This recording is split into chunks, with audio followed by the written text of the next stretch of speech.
Hello everyone, welcome to my channel Mrs Jassi lifestyle. मेरी pregnancy का 9वां महीना 9 मंथ, मैं प्रेगनेंसी के लास्ट मंथ में चल रही थी और इस दौरान सब कुछ नॉर्मल था। लेकिन कुछ चीज़ें थी मेरे साथ जो 9 मंथ में आके प्रॉब्लम क्रिएट करा है मेरे साथ। वो ये कि सबसे पहले जब मैं सुबह उठती थी तो नाश्ता करने के बाद, ना कि खाली पेट, खाना खाने के बाद मेरे साथ ना वीकनेस होने लगता था, मुझे एनर्जी डाउन लगता था मुझे, और फिर मैं सो जाती थी। 2 घंटे बाद ही मैं रिकवर हो पाती थी सोने के बाद। ये चीज पूरे 9 मंथ चली है मेरे साथ। पता नहीं क्यों ऐसा होता था, ये मुझे भी नहीं पता। लेकिन हाँ, जब डॉक्टर से मैंने पूछा तो उन्होंने कहा कि ये होता है, ये नॉर्मल है, ये प्रेगनेंसी के सिम्टम्स है, कुछ कुछ में अलग होते हैं, कुछ में अलग होते हैं, तो ये आपके साथ हो रहा है। ये इसलिए क्योंकि जो आपकी एनर्जी है वो बच्चे में जा रहा है, और जो आप खाना खा रहे हो वो बच्चे तक पहुंच रहा है, इसलिए आपका एनर्जी लेवल डाउन होते जा रहा है। तो ये चीज मेरे साथ होता था। दूसरी चीज, 9 मंथ में मैंने अल्ट्रासाउंड भी कराया जिसमें बेबी सब कुछ नॉर्मल था। 9 मंथ में ही बेबी का दिल का धड़कन भी सुना मैंने, वो भी सही था। और दूसरी चीज, ब्लड टेस्ट हुआ, शुगर टेस्ट हुआ। ये सब टेस्ट होने के बाद इसमें पता चला कि ये वीकनेस जो हो रही है मेरे साथ, उसमें उसकी वजह है जो प्लेटलेट्स होता है ना, वो गिर गया था, थोड़ा सा कम हो गया था। तो उसके लिए ना डॉक्टर ने कहा था कि आप प्रॉपर वे में नारियल पानी पियो, सुबह शाम 3 टाइम नारियल पानी पियो, तो ये प्लेटलेट्स जो है ना वो ठीक हो जाएगा। तो कुछ टाइम के लिए ना मैंने ना बीच बीच में गैप कर दिया था नारियल पानी ना, क्योंकि ज्यादा पीने से ना मन भर गया था, मेरा मन नहीं करता था। तो इस वजह से ना वो प्लेटलेट्स जो है ना वो कम हो गया था। तो फिर मैंने खाना शुरू कर दिया नारियल पानी, और 2 वीक के बाद ना मैंने फिर से टेस्ट कराया तो फिर सब कुछ नॉर्मल था। तो ये हुआ मेरे साथ। दूसरी चीज, सांस लेने में दिक्कत हर किसी को होता है, ये चीज होने लगी क्योंकि 9वां महीना में ना बच्चा जो है ना निचले हिस्से में चला जाता है, नीचे की तरफ बढ़ने लगता है, तो इसकी वजह से सांस लेने में दिक्कत होती है। तीसरी चीज, मुझे थकान महसूस होता था ज्यादा चलने पर, लेकिन वॉक करते रहना है, हल्का फुल्का वॉक करते रहना है।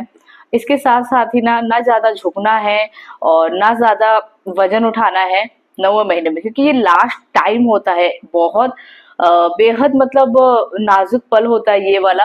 तो आपने 8 महीने तक बचा के रखा है, सिर्फ 1 महीने बचा रहता है, तो उसमें आपको फुल्ली केयर करना होता है, फुल्ली अपने साथ साथ अपने बच्चे का भी, और मतलब अपने आप पे भी बहुत केयर करना पड़ता है।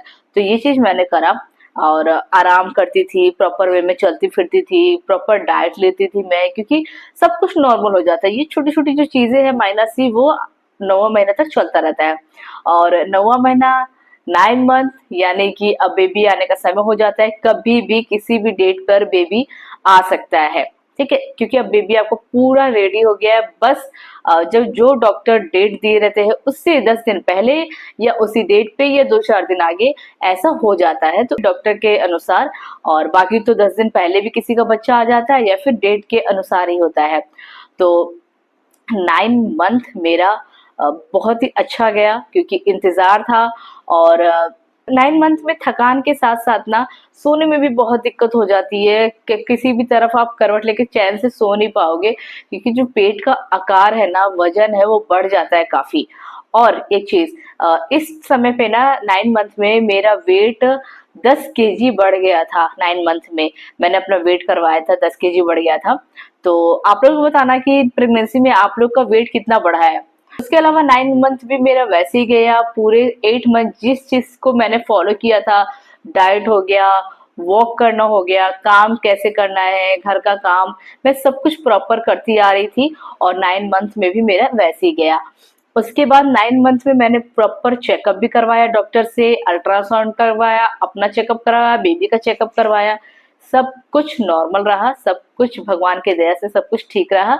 और फिर बस डेट का इंतजार था। और इसके बाद का जो वीडियो आएगा ना, वो मैं उसमें बताऊंगी कि मेरी डिलीवरी कैसी हुई, कैसे कैसे सिचुएशंस बने, और किस तरह से डिलीवरी का वो प्रोसेस हुआ पूरा, वो सब कुछ मैं डिटेल में बताऊंगी। तब तक के लिए वेट कीजिएगा नेक्स्ट वीडियो का। इस वीडियो में, इस 9 मंथ में मैं यही कहूंगी कि बहुत से औरतों को ना डर हो जाता है कि 9 मंथ के बाद अब आ गया डिलीवरी का समय, तो अब डिलीवरी कैसे होगी। कुछ परेशान हो जाती है महिलाएं नॉर्मल को लेकर, सी सेक्शन ना हो जाए, नॉर्मल हो। तो प्लीज प्लीज डरिए मत, बिल्कुल भी नॉर्मल रहिए आप। जो होगा वो आपकी बॉडी पे डिपेंड करेगा, आप डिसाइड नहीं कर सकती, ठीक है।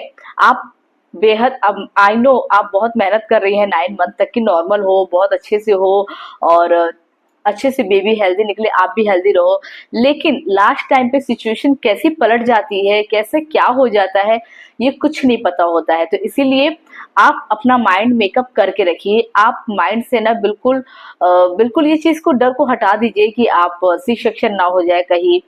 तो ऐसा मत सोचिए बिल्कुल भी, ये सब माइंड गेम है। आप माइंड से बिल्कुल प्रिपेयर रहिए कि आपकी डिलीवरी ऐसी होगी, चाहे जैसे भी हो आपकी डिलीवरी, लेकिन आप तैयार रहेंगे। तो मैं तैयार थी, क्योंकि बहुत से लोगों ने मुझे समझाया था, मैंने भी यूट्यूब वीडियो देखा था खूब, तो मैंने भी यही समझा था कि डरने की कोई जरूरत नहीं है बिल्कुल भी। और अपनी प्रेगनेंसी को आप एंजॉय कीजिए, क्योंकि डरेंगे तो आप चिंतित हो गए तो उसका असर ना बेबी पे पड़ेगा। तो उस चीज को आप लेकर क्यों बर्बाद कर रहे हो अपने समय को, अपने इतने ब्यूटीफुल मोमेंट को। तो इसीलिए आप डरिए मत और आराम से उस सिचुएशन का वेट कीजिए, उस डिलीवरी टाइम का वेट कीजिए। आप अपनी पूरी तैयारी रखिए, आप कोशिश कीजिएगा, बाकी तो सब ऊपर वाले के हाथ में और डॉक्टर्स के हाथ में है। तो बस यही कहूंगी, डरिए मत, जो होगा अच्छा ही होगा। बस अपना और अपने बेबी का ख्याल रखिए। 9 मंथ बहुत खूबसूरत पल होता है, जिसका भी 9 मंथ चल रहा होगा इस चीज को समझ रहा होगा। तो इसीलिए एंजॉय कीजिए अपनी प्रेगनेंसी को और हैप्पी मोमेंट बनाइए। तो चलिए मिलते हैं नेक्स्ट वीडियो में। हाँ, बहुत ही इंटरेस्टिंग वीडियो लेकर मैं आऊंगी, बहुत ही अच्छा कि मेरी डिलीवरी कैसी हुई और क्या हुआ, बेबी बॉय या बेबी गर्ल, ये सब चीज मैं बताऊंगी आपको। मेरी वीडियो अच्छी लगे तो like comment share and subscribe my channel. तो चलिए मिलते हैं नेक्स्ट वीडियो में, तब तक के लिए बाय बाय।